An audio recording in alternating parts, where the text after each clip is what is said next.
Dad, most parents get stuck in survival mode, just trying to get through the day without a meltdown or a mess. But what if I told you that your approach to discipline today is shaping the kind of man or woman your child will become in the next 20 years? The problem is, too many dads are focused on the moment instead of the mission. That's why today we're diving into far-sighted parenting, a chapter in John Rosemond's book called Parenting by the Book. It talks about how to raise kids with the long game in mind. If you want your child to grow into responsible, confident, and capable adults, these 3 principles will truly help you out. And let's dive straight into it. Point number 1, stop solving every problem for your kiddo. Bromley, I've got 3 kiddos. Bromley, my oldest, is 9. He's in 3rd grade. And the challenge that we always have is how we can keep our kids in the struggle in order for them to grow. And if you're constantly fixing all of the problems that they have for them, they're not going to be able to grow as a result of that. So as I said, Bromley, we give him 1 pass per semester. So if something goes wrong, if he forgets something at home and it's a big deal, like he misses his lunch or something to that effect, we'll give him the 1 pass and we'll bring him lunch or we'll come to him. But if he forgets it again, or if he leaves his shoes or his running shoes or things like that, we consciously just sit back and say, listen, this is the consequence of that action, and you need to be a little bit more responsible for that. Now, the big takeaway for this, at least from my perspective, is when we step back and let our kids experience the natural consequences of their actions, we teach them how to problem solve, take ownership, and develop that resilience. So that's really a truly important capability that we can work on and how we can move forward with it.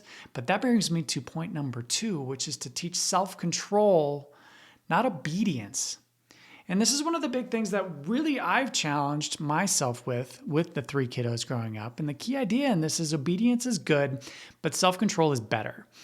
The goal is to raise kids who can make wise decisions when you're not around. So when I was, as an example, a captain with the fire department here in my local area, we had recruits that would go through our entire training process. They were probies. They were getting all of the information they needed to know. And when we asked them to do something, they dropped it, they did it, they were incredibly obedient. But when we were not around, they didn't have that direction. Oftentimes they went off the rails and did things on their own. Kids are the same way. If they only behave because we're watching, Dad, we've failed. That's why I focus on teaching my kids why we do things, not just because I said so. One thing we do is we try to make small, everyday challenges like wanting to eat a snack or having a seat or things where we need to have a fun activity, but I need them to do something. I withhold that reward so that they can do the thing that's necessary and they can start to build up that mindset and that ability to focus, make decisions, do the thing before they get that actual reward. And that just kind of helps to build that muscle of resilience as they move forward. So that's a huge component, and that's really what I'm trying to focus on my kiddos. But that brings me to number 3, which is focus on the future man, not the present boy. I think this is one of the most important things that you and I as dads really focus on and should be working toward as we help our kids grow. And the key idea with this is every decision you make today is shaping the way your child will be 40 years from now, not just how they behave at 4, 8, or 12 years old. When my dad was fighting cancer, I remember thinking, what kind of dad do I want to be when my kids look back on their childhood? And that really shifted my entire mindset. I started asking myself, am I raising kids who are just well-behaved, or am I raising the future leader, a strong husband, a reliable friend, and a great father who my son soon will be? Now, when my father was holding Callan, our middle kiddo, in his arms just 3 days before he died, I really made that decision to focus on that.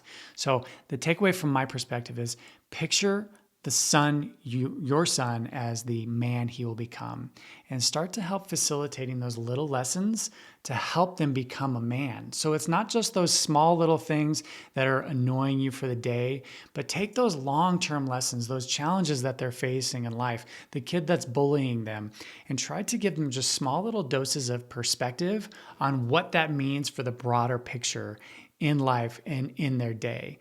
Don't solve the small problems that are afflicting them, but take those small problems and try to widen the aperture a little bit so that they can have a good appreciation for that.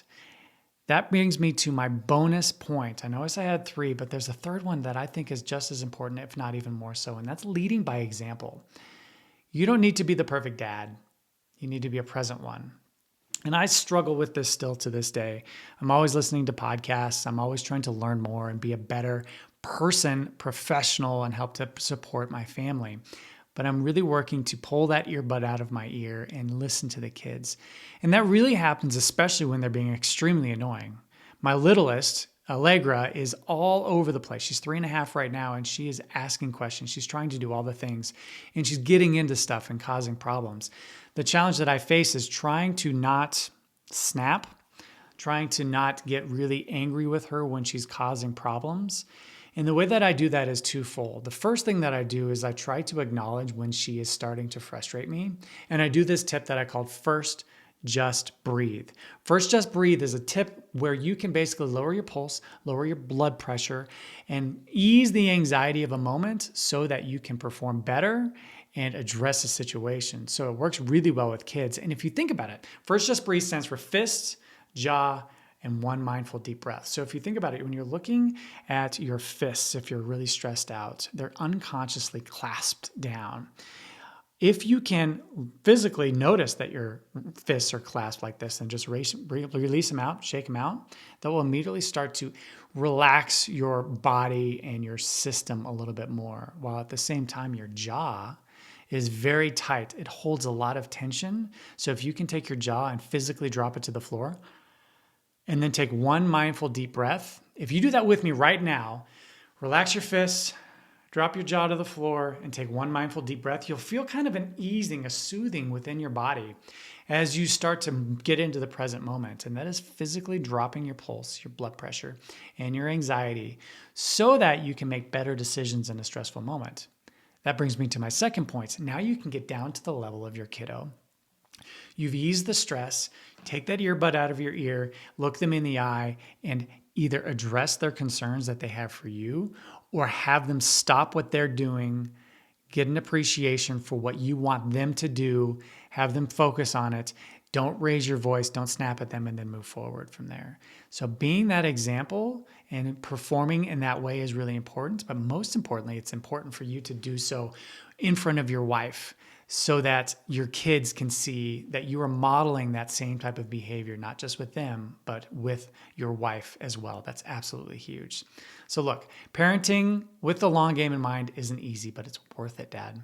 Today, you are shaping the man your son will become, the father he'll be, the husband he'll grow into. Stop fixing every problem for him. Teach self-control and parent with his future in mind. Now, here's the most important thing. I'm glad you stayed for it. You can't be the man you need to be without focusing on yourself first. Fitness is the engine that will make you better at all other things. For that, you need to get into a fitness program. You need to get your life moving from a fit perspective. I did that. I changed my life completely, and I've got an entire video about it right here. Click on this next. Get yourself fit so you can continue to focus on that lifestyle. Thank you for watching. I hope you have a great day. Talk to you soon.